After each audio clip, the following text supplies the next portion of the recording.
Voilà, bah écoute, Fadi, je te donne la parole tout de suite. Et puis bah, merci à toi d'être venu. Et merci surtout à vous de m'avoir invité pour cette première. Mais bonjour à toutes et tous. Et je suis très content d'être ici en Pays de Redon. Ce n'est pas la première fois que je viens d'ailleurs en Bretagne pour raisons politiques. Il y a 3 ans déjà, nous avions organisé un Tour de France pour promouvoir l'abstention au moment des élections européistes, appelons-les comme ça très clairement, mais on va en redire un mot. Je remercie déjà et félicite le PRCF 35 parce que les cafés marxistes ne sont pas faits pour être franciliens. Ils sont faits pour se dérouler partout où ils peuvent avoir lieu. Et c'est une très bonne chose que le PRCF d'Ille-et-Vilaine ait pris cette initiative.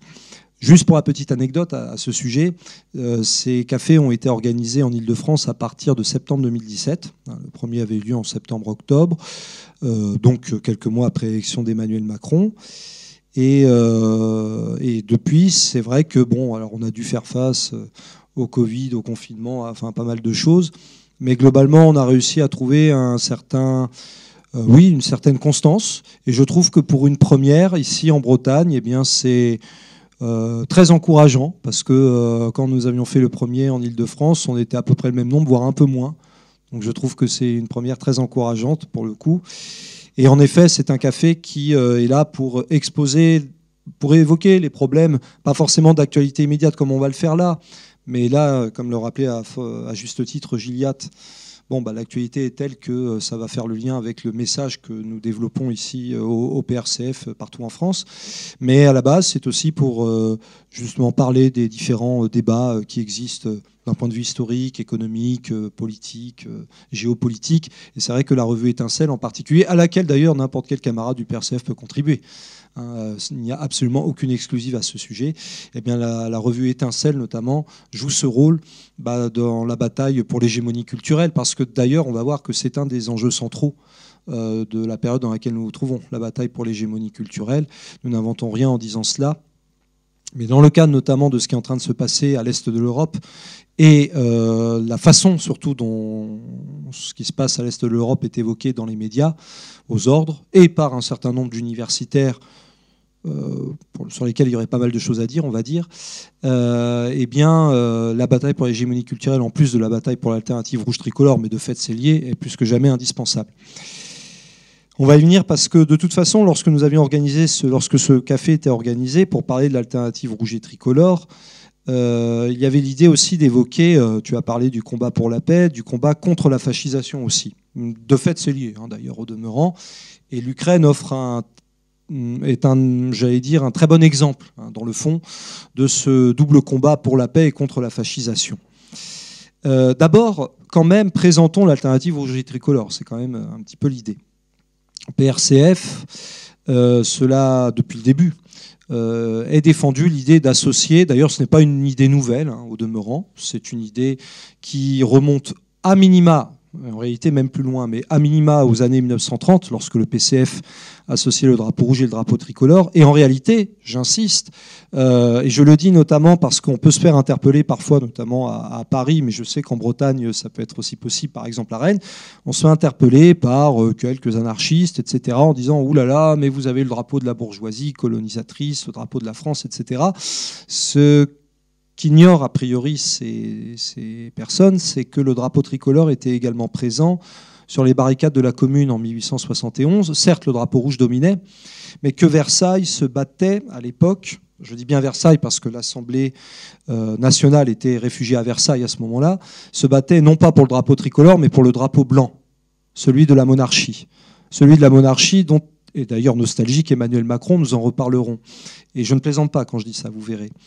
Mais en réalité, la première fois qu'on a pu voir la fréquentation des deux drapeaux ensemble, quand bien même il y avait beaucoup plus de drapeaux rouges, c'était sur les barricades de la Commune de Paris. Et puis le PCF, dans les années 1930, très clairement à associer ces deux drapeaux dans le cadre du Front populaire, qui n'est pas celui de Michel Onfray, qui est un usurpateur de ce point de vue-là, dans le cadre de la résistance, dans le cadre de la libération, bref, dans le cadre de tout ce que le PCF a apporté de combat patriotique et populaire, parce que franchement révolutionnaire, justement, en rappelant simplement que, bon, le drapeau rouge, enfin, les rappels que je fais, je pense que vous le savez, mais c'est juste, il faut quand même toujours le rappeler.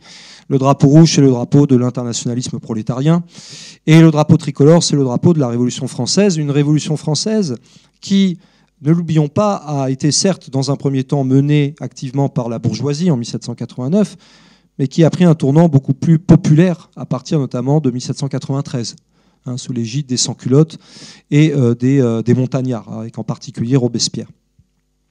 Et au PRCF, nous défendons l'association de ces deux drapeaux. Nous les défendons non pas par dogmatisme, mais parce que justement, c'est tout simplement un projet politique, celui de la souveraineté nationale et populaire, celui qui permet aux travailleurs en lutte, au peuple en lutte, alors au peuple dans le sens populaire, encore une fois, les travailleurs, les citoyens, de pouvoir affronter, dans un affrontement de classe naturellement, mais pas que, eh bien, l'oligarchie qui est à la tête du pays et qui, elle, s'est fixée comme objectif, et d'ailleurs Emmanuel Macron l'a gentiment rappelé hier, si jamais il y avait un doute, s'est fixé pour objectif de détruire cette souveraineté. Quand sans parler spécifiquement de ma personne, mais en tant que professeur d'histoire-géographie, lorsque j'enseigne, plutôt au collège, mais pas seulement, eh bien, le terme de souveraineté est très vite compris par les élèves à partir du moment où on leur explique, c'est-à-dire qu'est-ce que c'est que la souveraineté, si ce n'est la capacité à être maître de son destin et de pouvoir décider. Autrement dit, la démocratie. La démocratie est très souvent associée aux libertés, ce genre de choses. Alors bon, la liberté d'exploiter, par exemple, la liberté d'entreprendre, ça c'est le libéralisme, c'est celui qui a conduit historiquement à des choses comme l'esclavage. Mais il n'y a pas que ça comme liberté, je suis d'accord avec vous. Simplement, ayons bien en tête que la base de la démocratie est la souveraineté. Et la base de la souveraineté, c'est l'égalité. Voici ce qui constitue le cœur du projet que nous portons. Il ne s'agit pas de nier les libertés, loin de là, au contraire. Mais il s'agit de rappeler que la base, elle est dans ce qui vient d'être énoncé. Et dans le projet pour l'alternative rouge et tricolore, et à travers le programme que nous portons pour de nouveaux jours heureux, par parenthèse, je me permets de signaler que pour de nouveaux jours heureux ne date pas de 2021, comme on peut le voir sur les affiches d'un candidat qui parle de la France des jours heureux, ça date d'au moins 2011. Nous tenons à le rappeler quand même, parce que il faut bien comprendre que nous sommes une petite formation, le PRCF, une petite formation qui monte, cela dit, et de voir de plus en plus d'adhésions de jeunes camarades en est l'exemple le plus spectaculaire. Mais nous menons un véritable combat pour l'hégémonie culturelle, nous l'avons dit, pour la souveraineté nationale et populaire, pour le renversement du capitalisme, cela va de soi, et la construction du socialisme. Et pour cela, nous voulons procéder méthodiquement et à travers un certain nombre de combats. Alors évidemment, si on se réfère à l'actualité, les combats que nous portons depuis toujours, ce sont les combats pour la paix, contre la fascisation. Et vous voyez bien que nous sommes obligés de parler de ce qui se passe à l'heure actuelle à l'est de l'Europe. Cela fait des années qu'au PRCF, nous dénonçons d'abord, pas dans le sens prioritaire, mais pour commencer, la fascisation qui a lieu dans l'ensemble de l'Europe. Qu'est-ce que nous appelons fascisation ? En fait, c'est non seulement le développement de groupes nostalgiques du nazisme, des néo-nazis, du fascisme tout court, du Troisième Reich, il y en a, partout en Europe, y compris en France, et puis si on prend l'actualité internationale, y compris en Ukraine. Lorsqu'il y a eu ce qui s'est appelé la révolution Maïdan en février 2014, il faut rappeler quand même les origines. Tout partait du fait que 3 mois auparavant, le président ukrainien Yanukovych avait refusé de signer un traité d'association entre l'Ukraine et l'Union européenne. Ce qui, bien sûr, n'a pas été accepté par non seulement les forces occidentales présentes en Ukraine, il y avait de tout, forces libérales, capitalistes, puis réactionnaires, très clairement, mais aussi par les pays membres de l'Union européenne, qui estimaient que l'Ukraine devait intégrer l'Union européenne à terme, et puis vous en doutez, par les États-Unis. Et 3 mois après a éclaté cette dite révolution, au sein de laquelle ont opéré un certain nombre d'éléments clairement se revendiquant du Troisième Reich et de leur héros national, Stepan Bandera, Par parenthèse, d'ailleurs, parce que bon, souvent on pourrait nous dire, mais quelles sont vos sources, quelles sont vos preuves? Ça, c'est souvent la chose. Une question qu'on devrait d'ailleurs poser de temps en temps aux journalistes ou aux invités des journalistes sur les plateaux. Eh bien, écoutez, si vous achetez le dernier Marianne, il est très intéressant, il date de jeudi. La couverture, déjà, on va en reparler parce qu'elle n'est pas terrible pour tous les opposants à Emmanuel Macron, enfin les opposants déclarés, on va en redire un mot. Mais je vous invite à lire, par exemple, cet article à propos de ce qui... Alors, il se trouve que le numéro est sorti jeudi. Mais il était bouclé avant. On ne savait pas que la Russie allait envahir, attaquer.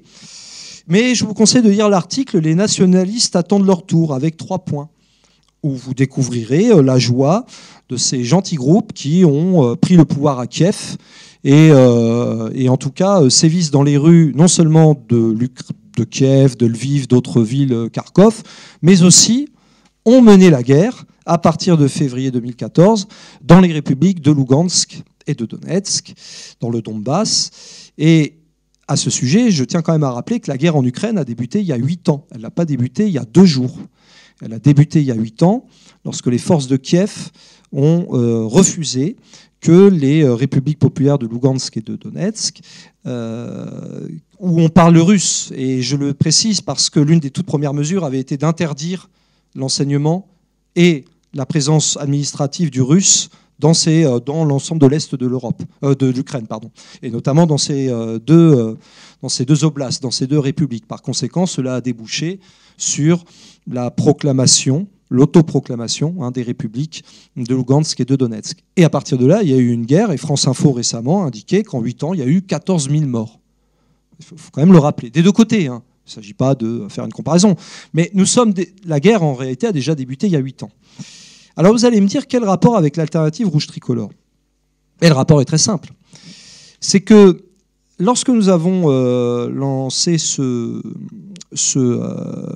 projet, cette alternative rouge tricolore, d'abord nous l'avons fait en réfléchissant bien à quelle était la meilleure option pour l'échéance électorale, dont on va parler ensuite un peu plus précisément. Ne croyons pas que nous avions un plan prédéterminé pour avoir absolument un candidat ou ce genre de choses. Par parenthèse, ce ne sera pas un scoop si je vous annonce que, puisque j'avais été désigné candidat potentiel, enfin celui qui devait porter la campagne, que je ne serai pas candidat officiel, ce n'est pas un scoop. Vous vous doutez bien qu'il y a beaucoup trop de verrous. Mais là n'était pas l'enjeu de toute façon. L'enjeu, c'était de mettre au cœur du débat tout un ensemble de thématiques qui ont malheureusement été effacées, y compris par des candidats qui, je pense en particulier à Jean-Luc Mélenchon, on en redira un mot, qui il y a 5 ans avait porté une dialectique susceptible d'attirer tout un ensemble de catégories, en particulier les classes populaires, pour le vote Mélenchon, ça on va en reparler. Et le fait est que nous avons pris cette décision parce qu'on s'est dit que dans le fond, qui parlait de la sortie de l'euro, de l'UE, de l'OTAN et j'insiste sur le et du capitalisme, la construction du socialisme. Vous me direz, Jean-Luc Mélenchon ne parlait pas de la construction du socialisme en 2017. Oui, mais il disait l'UE, on la change ou on la quitte. Ce qu'il ne dit plus, et depuis un moment. Et puis de surcroît, il a clairement annoncé il y a quelques mois qu'il n'était pas frexiteur et qu'il était hors de question de sortir de l'Union européenne. Or là, vous voyez que ce genre de déclaration, en cas de guerre, pose problème. Un vrai problème. Pourquoi ? Parce que, très concrètement, l'Ukraine, en réalité, depuis quelques années, depuis d'ailleurs juin 2017, il y a eu une loi qui est passée à la Rada en juin 2017, et pour information, le président de la Rada à l'époque, qui s'appelait Andrei Paroubi, c'était un nostalgique de Stepan Bandera, le grand héros collaborationniste des années 30 qui avait collaboré avec l'Allemagne nazie pour attaquer l'Union soviétique. Eh bien, la Rada avait adopté une loi qui expliquait que dorénavant, l'adhésion à l'OTAN était une orientation stratégique pour l'Ukraine.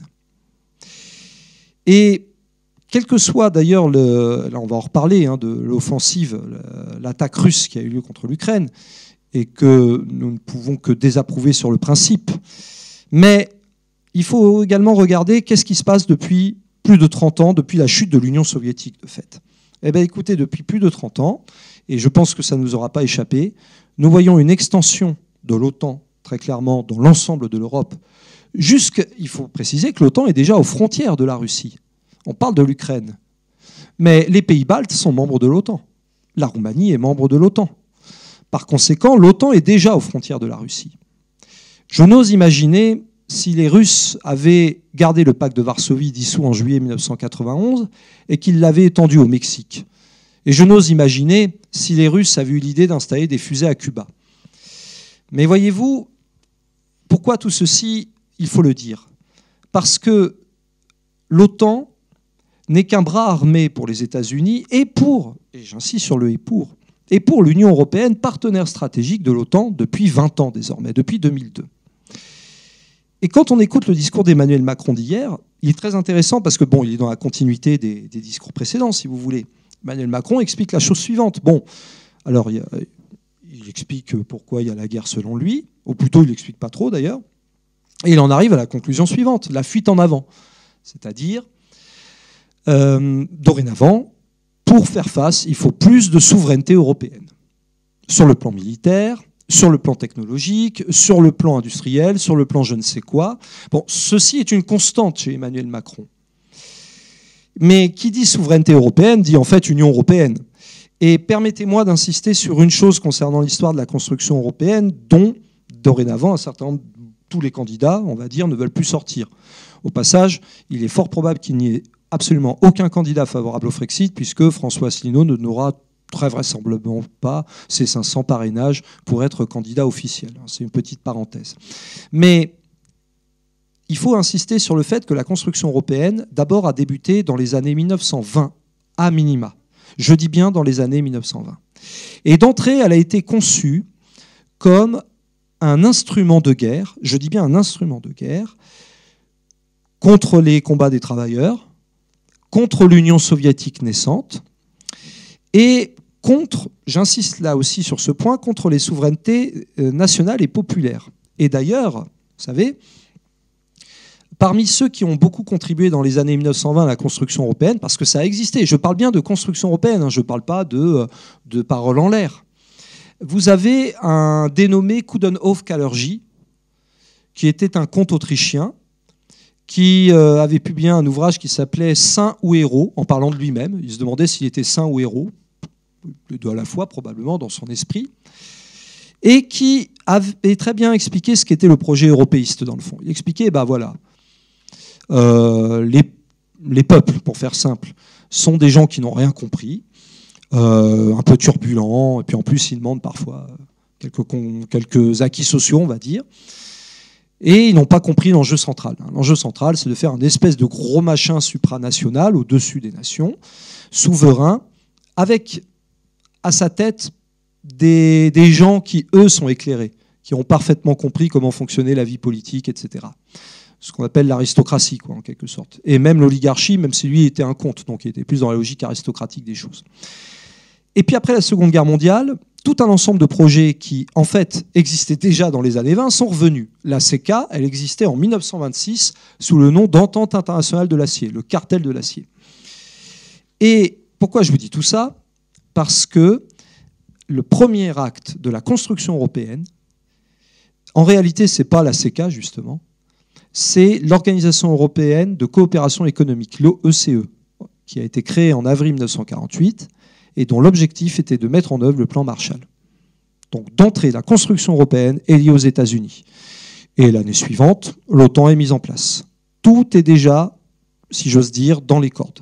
La construction européenne aura lieu dans le cadre de l'Alliance Atlantique et sera dirigée, quoi qu'il arrive, contre, évidemment, les forces communistes partout. Il ne faut pas oublier qu'à l'époque, le PCF, c'est un quart de l'électorat. En Italie, c'est pareil, ça montait à un tiers. Un parti communiste puissant existait en Belgique. Et je ne parle même pas des démocraties populaires en Europe centrale et orientale. Donc, la construction européenne, parallèlement à l'OTAN et imbriquée avec l'OTAN, est mise en avant pour contenir le péril rouge. Et pour encercler, et j'insiste sur l'encerclement, l'URSS de l'époque, aujourd'hui ça continue puisque le pacte de Varsovie a été dissous, mais très concrètement, opérer dans ce genre de truc, c'est donner un blanc-seing, mais vraiment un blanc-seing, à la destruction de l'ensemble de toutes les conquêtes sociales, démocratiques qui ont existé et qui ont été conquises non pas en se mettant gentiment au coin de table parce que tout à coup on en a eu envie, mais en faisant pression. À ce sujet, je vous invite à réfléchir, par parenthèse, sur une chose importante. Si on regarde bien l'histoire l'histoire économique, sociale, politique de la France, ça fait depuis environ 40 ans que nous sommes dans des contre-réformes à longueur de temps. En juin 1982 avait été décidé le blocage des prix et des salaires par un gouvernement dit socialiste. Et il le faisait pourquoi ? Il expliquait très bien. Qu'est-ce qu'on peut faire d'autre dans le cadre du système monétaire européen qui a donné l'euro ? On ne peut rien faire d'autre. Et Mitterrand, en mars 1983, dira qu'il est face à un dilemme, la construction européenne ou la justice sociale. Et qui dit construction européenne dit en réalité fuite en avant vers la destruction de la souveraineté nationale, la destruction de toutes les conquêtes sociales et la fuite en avant vers une politique extérieure extrêmement belliqueuse.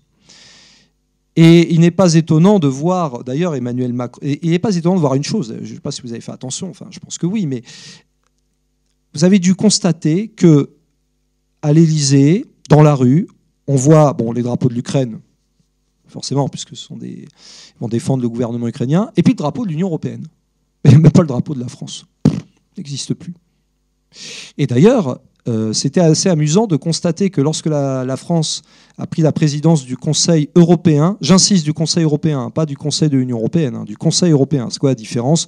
En fait, ce sont les réunions de chefs d'État et de gouvernement, et tous les 6 mois, il y a un pays qui préside. C'est pas trop bon, ils se réunissent, ils parlent, ils font des grands discours, des grandes orientations. Ils mangent bien aussi, ça, ils mangent très bien. Et puis, lorsqu'il y a eu le début de la présidence, eh bien, vous avez dû entendre parler de cette histoire où on voyait le drapeau de l'Union européenne qui était mis sous l'Arc de Triomphe. Bon. Alors, ce qui était amusant, c'était d'entendre les candidats réactionnaires, fascisants, comme Zemmour, Le Pen, Pécresse, qui veulent absolument pas sortir de l'Union européenne, ni même dans le fond de l'OTAN. Dire oh là là, l'identité française, blablabla. Bon, enfin, c'est les premiers à la détruire également, hein. Non seulement dans leur version xénophobe et anti, d'une part, et puis d'autre part dans une version antinationale. Antinationale parce que, et là on revient à notre projet. Le projet est clairement patriotique et populaire et internationaliste de fait. Ça va de pair. C'est ce que disait déjà Jean Jaurès en son temps. Or, nous avons affaire à des dirigeants de droite et puis de partis de gauche ou dits de gauche qui, très clairement, ont décidé de substituer au terme de souveraineté qui est déjà en soi perçu comme quelque chose de raciste, de je ne sais pas quoi, et encore plus national d'ailleurs et populaire, ils ont décidé de substituer le projet européiste en réalité. Alors je ne parle même pas des gens qui pour moi ne sont pas à gauche, même si à la télé on en parle comme des gens de gauche. Hidalgo, elle est à droite. Taubira, c'est pareil. Jadot, c'est pareil. C'est pas des gens de gauche, ça. Ils sont tellement à gauche qu'ils poussent à la guerre, qu'ils sont des suppôts du capitalisme, qu'ils n'hésitent pas à accepter une Europe fédérale où, en réalité, il y aura encore une fois, la souveraineté populaire sera noyée. Et puis qu'ils appuient les pires réformes, enfin contre-réformes, d'ailleurs, ce pas des réformes, les pires contre-réformes sociales. Il faut rappeler quand même que ce sont des soi-disant socialistes qui ont détruit le code du travail, notamment. Et puis, il y en a des tas d'autres, des comme ça. Alors, voilà pourquoi nous avons pris la décision de mener au départ cette campagne qui est avant tout une bataille avant d'être une campagne, parce qu'on n'est pas là pour obtenir des postes électoraux d'un point de vue électoraliste.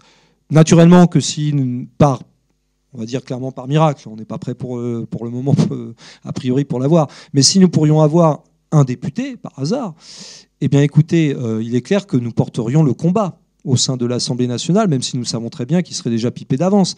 Mais nous sommes là pour diffuser les idées, pour mener un combat de propagande, et c'est pour ça que nous avons mené cette campagne et que nous la continuerons sous forme de bataille après les échéances électorales. Alors naturellement, la priorité absolue, c'est la question de la paix. Sur la question de la paix, nous avons parlé tout à l'heure de la sortie de l'UE et de l'OTAN. Les deux sont liés. Déjà parce que, je l'ai dit, l'OTAN et l'UE sont partenaires stratégiques depuis 20 ans. Donc vous pouvez dire on sort de l'OTAN, admettons, mais en restant dans l'UE, ça ne servira pas à grand-chose, puisque de fait, il y aura la solidarité avec des pays qui eux-mêmes, de surcroît, sont membres de l'OTAN et recevront l'aide du parapluie nucléaire états-unien. Et à ce sujet, nous insistons sur le fait que l'UE, contrairement à ce qui a toujours été dit, n'est pas un élément de paix. C'est tout le contraire. Non seulement l'UE n'est pas capable d'empêcher la guerre en Europe, et sans même parler de l'Ukraine, n'oublions pas les guerres qui ont ensanglanté la Yougoslavie dans les années 90. N'oublions pas, on l'oublie très souvent, la guerre civile qui a eu lieu en Irlande, l'Irlande du Nord dans les années 70, alors que l'Irlande d'ailleurs était en train d'intégrer la CE. Donc l'UE n'est non seulement pas capable de prévenir la guerre, mais pire, elle n'œuvre pas pour la paix dans le fond. Car si elle le faisait, d'une part, elle ne s'alignerait pas sur la politique états-unienne qui consiste à étendre l'OTAN à longueur de temps et à se heurter tôt ou tard, quel que soit d'ailleurs ce que l'on pense, et on n'en pense pas forcément du bien, croyez-moi, du régime poutinien, on se heurte forcément aux intérêts des autres puissances. Et puis, la paix, ce n'est pas seulement la paix entre les peuples, c'est aussi, si j'ose dire, alors je vais faire attention à l'emploi de l'expression, si je parle de paix sociale, je ne l'entends pas au sens capitaliste, c'est dans le sens où ce sont les travailleurs qui vont imposer leurs conditions. Or, que mène l'UE vis-à-vis de toutes les populations membres des pays membres de l'UE? Mais la guerre sociale. La guerre sociale. Avant qu'il y ait la crise du Covid, il faut rappeler qu'il y avait eu une forte mobilisation de travailleurs, de citoyens contre la destruction des retraites. Or, et c'était clairement indiqué, qui expliquait qu'il fallait absolument allonger le temps de cotisation, etc., qu'il fallait mettre fin au régime par répartition, etc., mais l'Union européenne. Et M. Juncker s'était vanté au printemps 2016 d'être à l'origine de la fameuse loi chômage, parce que c'est une loi chômage, pas une loi travail, d'El Khomri. Donc très concrètement, ayez bien en tête qu'il n'y a pas que l'Union européenne, naturellement. Nous avons déjà, et ce n'est pas par hasard qu'il soit très favorable à la construction européenne, un MEDEF qui, recevant la bénédiction de tous les gouvernements qui se succèdent depuis un certain temps, il va tête baissée, fonce tête baissée contre toutes les conquêtes sociales. Et puis nous avons des dirigeants qui, de toute façon, d'ailleurs, je ne sais pas si vous avez suivi, mais lorsque François Hollande avait été élu, par exemple en 2012, à peine élu, une semaine plus tard, il va à Berlin, premier voyage. Allez hop, passage. Voilà, il va à Berlin. Allez, on va vérifier que ça va bien le programme avec ce que veulent Berlin et Bruxelles. Et en fait, ça n'allait pas. Donc, on lui a clairement fait comprendre que non, on ne renégociera pas le traité, enfin, ce qui avait instauré comment ça s'appelle, le traité de stabilité et de convergence, la règle d'or, la fameuse règle d'or monétaire. On ne renégociera pas. Donc, tu t'écrases. Et il s'est écrasé. Et ce que nous disons, c'est qu'instaurer un rapport de force à l'heure actuelle au sein de l'Union européenne n'est pas possible, parce que le rapport est beaucoup trop déséquilibré, beaucoup trop. D'ailleurs, nous ne contrôlons plus la monnaie depuis un certain temps, puisqu'elle est contrôlée par ce qui s'appelle, je dis bien ce qui s'appelle, parce qu'en fait, ce n'est pas tout à fait vrai, une banque centrale européenne indépendante. En fait, elle n'est pas complètement indépendante.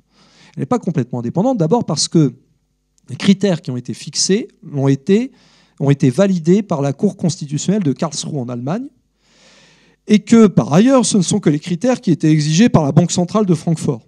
Et inutile de vous dire que ce système européen de banque centrale s'inscrit dans le cadre de la grande finance internationale, et en particulier des liens avec Wall Street aux États-Unis. Bien. Donc, si vous voulez, ayez bien ça en tête, d'autant que lorsque l'on regarde qui a occupé le poste de la Banque centrale européenne, vous avez par exemple eu un certain Mario Draghi.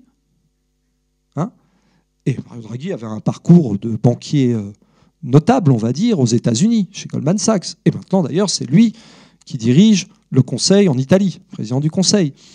Donc, il faut bien comprendre que le rapport de force est beaucoup trop déséquilibré. Et puis, de toute façon, il ira toujours dans le même sens, parce que dès l'origine,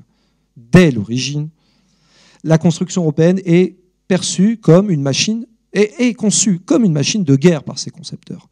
Une machine de guerre contre les conquêtes sociales, une machine de guerre contre l'Union soviétique et les régimes communistes, socialistes, dans le cadre de la guerre froide. Et dans le fond, là, maintenant qu'il n'y a plus la guerre froide, évidemment, la Russie a été présentée très rapidement comme une menace. Dans les années 90, la Russie a connu une période difficile qui était liée à la fameuse thérapie de choc dite libérale, qui a profité à de grands oligarques, un certain nombre de mafias, et qui a débouché sur un effondrement de la production. Il faut savoir par exemple que la richesse nationale de la Russie s'est écroulée de 50%, je dis bien 50% en 1998, à la suite d'un terrible crash boursier, 50% par rapport au niveau de 91. C'est vous dire l'extraordinaire thérapie de choc qu'ont vécu les Russes. Et tout ceci a bénéficié à Vladimir Poutine, qui incontestablement a des envies de restituer la Russie impériale. C'est vrai. Et en même temps, qui a fait face à une situation où l'OTAN était en train de s'étendre, et ce n'était pas une nouveauté, parce que l'encerclement de la Russie, la première fois qu'il a débuté, c'était en décembre 1917, un mois après que les bolcheviks aient pris le pouvoir. Et il a commencé pas seulement à l'ouest. N'oubliez pas que les Russes regardent également ce qui se passe à l'est, avec un Japon hostile, une Corée du Sud hostile, des États-Unis qui essayent au passage d'encercler la Chine populaire à travers ce qu'on appelle le dialogue quadrilatéral, le Quad, Australie, Japon, Inde. L'Inde qui d'ailleurs s'est abstenue là au Conseil de sécurité de l'ONU concernant la résolution condamnant la Russie. L'Inde s'est abstenue. Les États-Unis espéraient que l'Inde accepterait. Eh bien non. Parce que, très clairement, nous sommes dans une situation où, plus que jamais, on arrive à un choix drastique, je dis bien drastique. On pourrait dire que j'exagère, mais je ne crois pas. Au contraire. Et d'ailleurs, si nous exagérions, je dirais que le PRCF aurait certes, on n'a pas une audience folle, pas forcément, parce que nous ne sommes pas médiatisés, notamment, mais nous n'aurions pas l'audience que nous connaissons et les adhésions que nous connaissons aujourd'hui. Le choix est drastique et Emmanuel Macron l'a énoncé hier. Soit nous acceptons l'ordre euro-atlantique, quitte à dissoudre d'ailleurs la souveraineté nationale et populaire de la France et de tous les autres pays, c'est pas que la France, il faut être très clair. Soit nous serons, et nous le sommes déjà, considérés comme des adversaires, si ce n'est plus. Parce que l'Union européenne, dans le fond, pousse à cette guerre extérieure et intérieure. Et ce qui le prouve très bien également, c'est le paquet de lois liberticides qui a été adopté ces dernières années, sans que cela gêne spécialement les soi-disant grands défenseurs de la démocratie au niveau européen, qui d'ailleurs ne s'émeuvent pas lorsque, en Lettonie, chaque mois de mars, bientôt, il y a un défilé d'anciens Waffen-SS. Vous pouvez retrouver ça sur Internet, tout ce que je vous dis, et sur des sources sûres. On n'est pas là à inventer des choses. On prend les faits sont têtus. Lorsque, en Pologne, défilait il y a quelques années tout un ensemble de réactionnaires avec des slogans antisémites et anticommunistes, lorsqu'en Pologne, toujours, le Parti communiste polonais est en voie de délégalisation, lorsqu'en Allemagne, il y avait exactement le même projet de délégalisation du DKP, du Parti communiste allemand, eh bien, voilà pourquoi nous expliquons que nous avons choisi notre camp. Ce ne sera pas l'alliance du drapeau de l'Union européenne avec éventuellement celui des États-Unis ou en tout cas celui de la fin de la souveraineté nationale et populaire. Ce sera rouge et tricolore. Les deux ensemble. Les deux ensemble, j'insiste, parce que il est vrai que le drapeau tricolore a pu être arrêté, dévoyé par ceux qui l'ont utilisé pour d'autres fins. Encore que, n'oublions jamais qu'en particulier l'extrême droite a toujours été dans son histoire anti-nationale et anti-patriotique. Toujours. Elle l'a prouvé en 1792 en se ralliant aux monarchies absolues pour vouloir écraser la Révolution. Elle l'a prouvé en 1871 en choisissant le drapeau blanc pour écraser la Commune. Et elle l'a prouvé en 1940, et là, j'ai même pas besoin de vous faire un dessin. Donc, par conséquent, le projet que nous portons associe ces deux drapeaux. Pourquoi ? Parce que ce sont les deux drapeaux des travailleurs en lutte pour la paix, d'abord pour la paix. Et je vous invite vraiment à, j'allais dire presque faire campagne d'un certain point de vue, mais à bien préciser pourquoi nous en sommes arrivés là. Pourquoi nous en sommes arrivés là, ce dont personne pratiquement ne parle dans les médias aux ordres, même pas les universitaires invités. On psychologise l'ennemi. C'est le meilleur moyen pour ne jamais parler des causes profondes des problèmes. Jamais. Et par conséquent, les va-t-en-guerre que l'on peut voir, comme par exemple jeudi soir dans une émission que France 2 a bâtie à la hâte, sont les premiers à être présents sur les plateaux pour expliquer que voilà, là il faut y aller. Parmi les invités ineffaçables, présents depuis un demi-siècle sur les plateaux, vous avez Bernard-Henri Lévy. Alors lui, vous le trouverez tout le temps. Tout le temps. c'est pour aller en Afghanistan, c'est pour aller en Irak, c'est pour aller en Yougoslavie, enfin Serbie, c'est pour aller en Libye, et maintenant c'est pour aller en Ukraine. Il a quand même réussi l'exploit de mettre Dominique de Villepin hors de lui. C'est quand même un bel exploit, il faut bien le reconnaître, ce qui fait qu'il a quitté le plateau. Donc, si vous voulez, nous sommes à un tournant. Nous sommes à un tournant parce que là, ce qui est en jeu, c'est ni plus ni moins que la disparition, nous le pensons sincèrement, d'ici quelques années, de la France, de la République une et indivisible. Une et indivisible. C'est aussi pour ça que nous faisons la campagne, parce que la République une et indivisible, de fait, n'existe déjà plus. Le 12 juillet 2018, un amendement avait été adopté dans la Constitution française qui introduisait le droit à la différenciation des territoires. Voilà, le droit à la différenciation des territoires. Bon, c'est très clair. Donc, selon l'endroit où vous habitez, le département, la région, eh bien, il y aura un code de l'urbanisme, un code de la route, etc.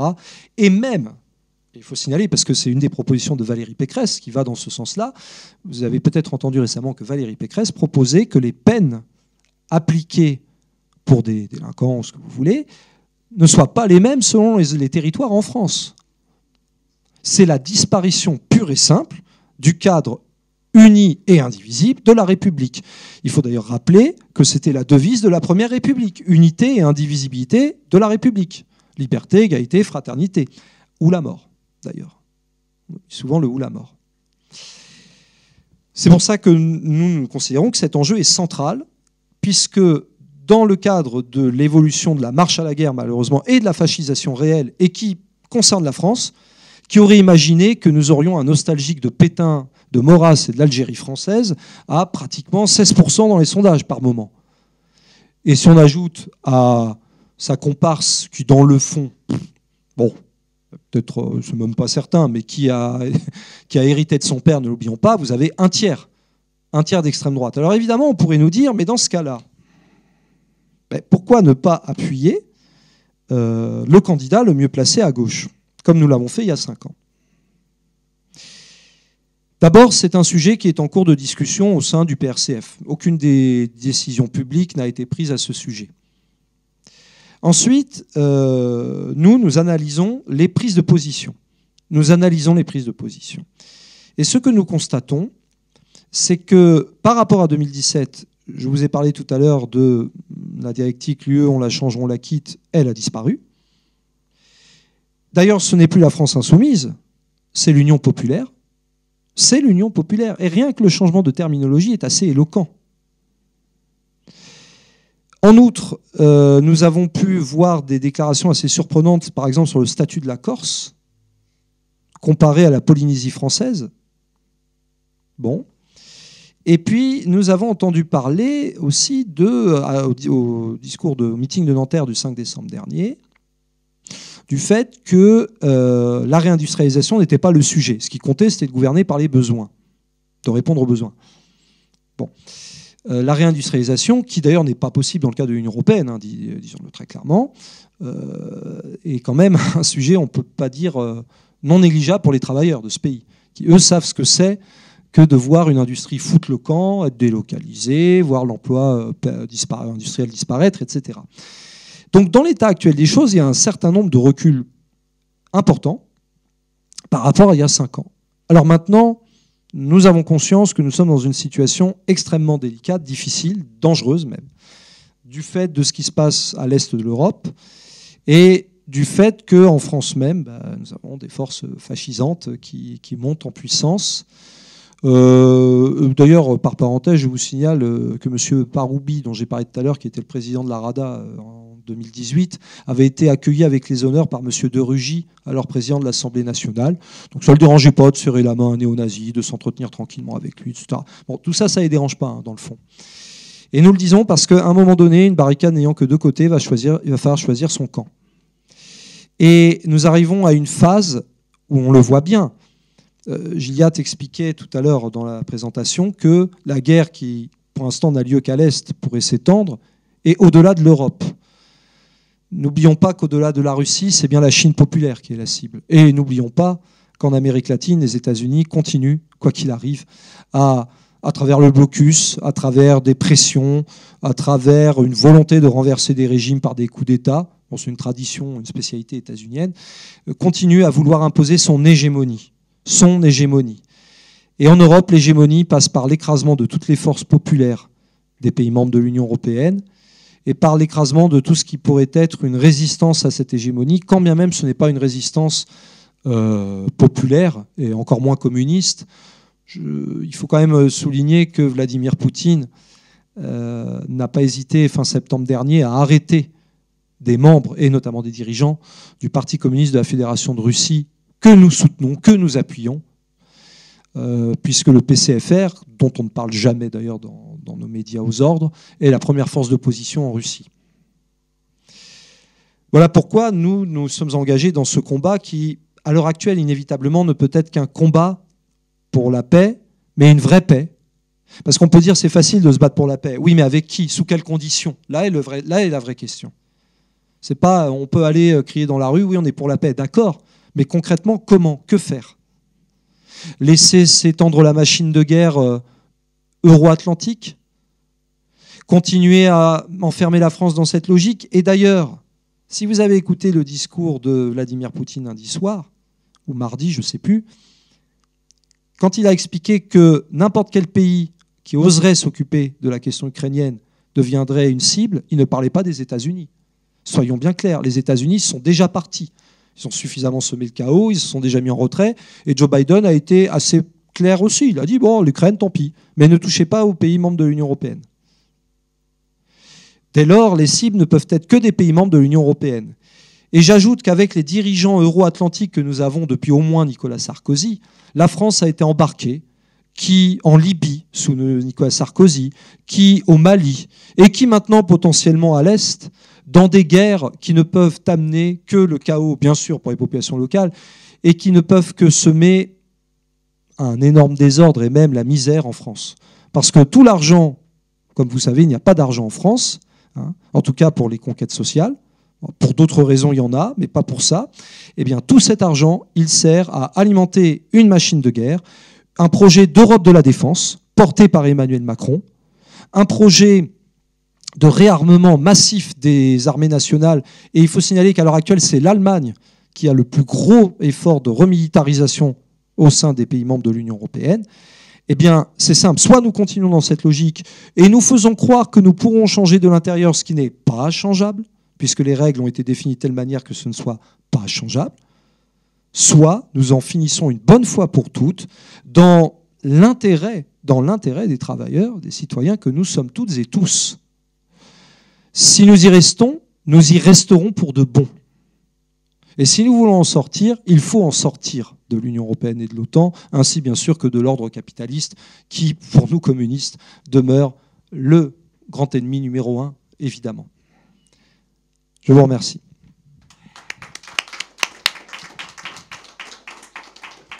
Merci Fadi.